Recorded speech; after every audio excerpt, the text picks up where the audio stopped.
Today we will talk about Ukraine cryptocurrency.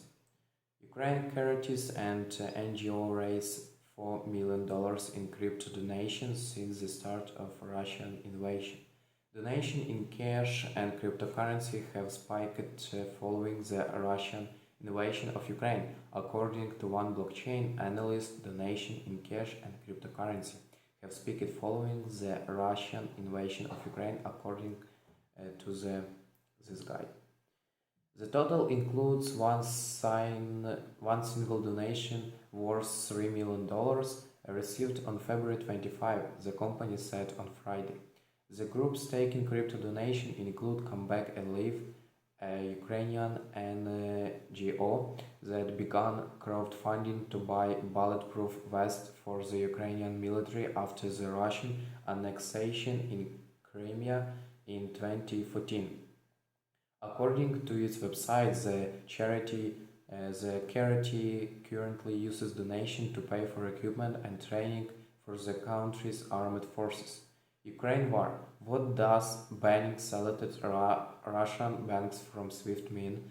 The Kyiv Independent, an independent news organization reporting in English, has also raised over $12,000 in cryptocurrency, Elliptic said.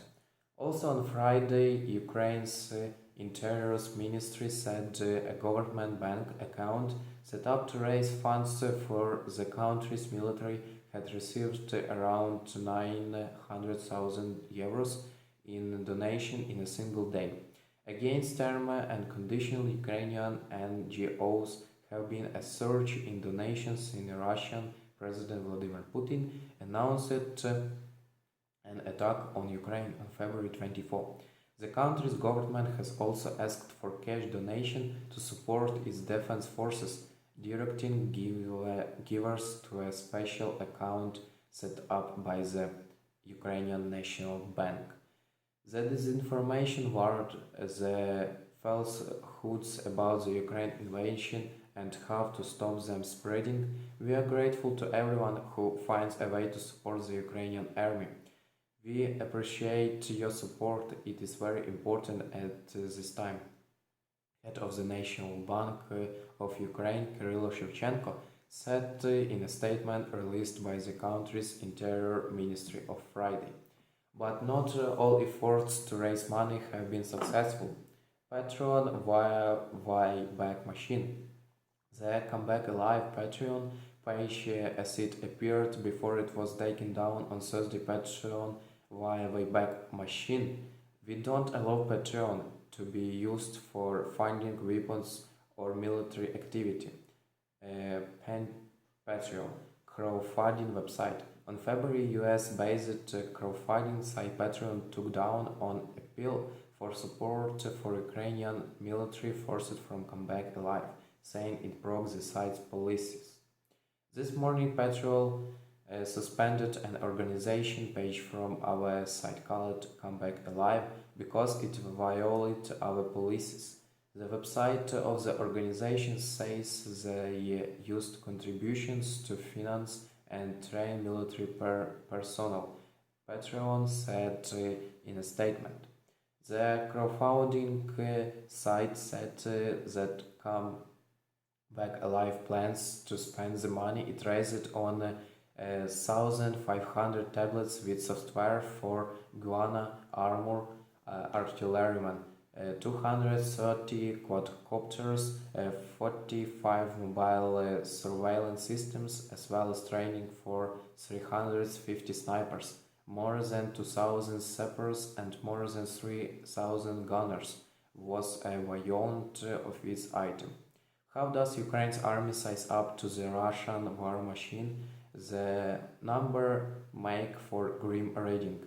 We don't allow Patreon to be used for funding weapons or military activity, it said, adding that all donations received so far will be returned. In its statement, the company directed future donations to the charities, the Ukrainian Red Cross Society, Voices of Children, and Revived Soldier Ukraine. Euronews next has contacted Comeback Alive for comment, but had not received a response by the time of publication. Ukraine crisis, Bitcoin and other cryptocurrencies plummet after Russia launched military strikes.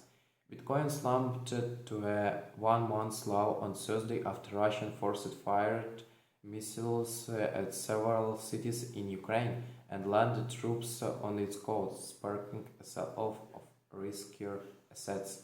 Bitcoin fell by as much as 7.9% to $34,324, its lowest since January 24, and was last trading down 4.5%. Smaller coins that typically move in tandem with Bitcoin also fell, with Ether losing as much as 10.8%. More than $150 billion has been wiped off the entire cryptocurrency market in the last 24 hours, according to CoinMarket data. Russia launched an all-out invasion of Ukraine by land, air and sea, the biggest attack by one state against another in Europe since World War II, and confirmation of the worst fears of the West. Ethereum's Russian-born co-founder Vitalik Buterin slams Kremlin, calling Ukraine invasion a crime.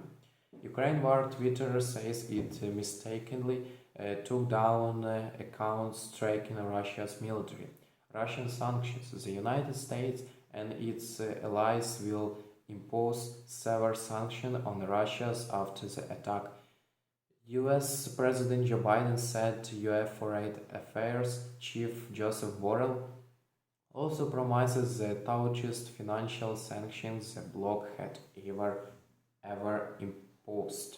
Global stocks and US bonds yields dipped, while the dollar, gold, and oil prices rocketed higher as investors scrambled for perceived safe haven assets.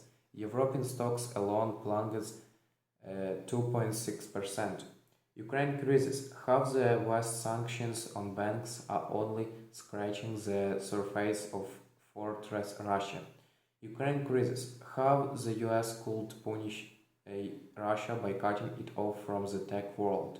We've seen what we had to expect so far. BTC and crypto markets following stocks, said Joseph Edward, head of financial strategy at crypto firm Solrise Group.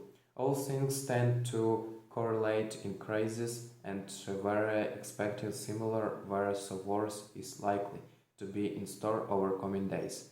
While cryptocurrency proponents say Bitcoin acts as a safe haven from geopolitical tensions, it often moves in tandem with other risks on assets.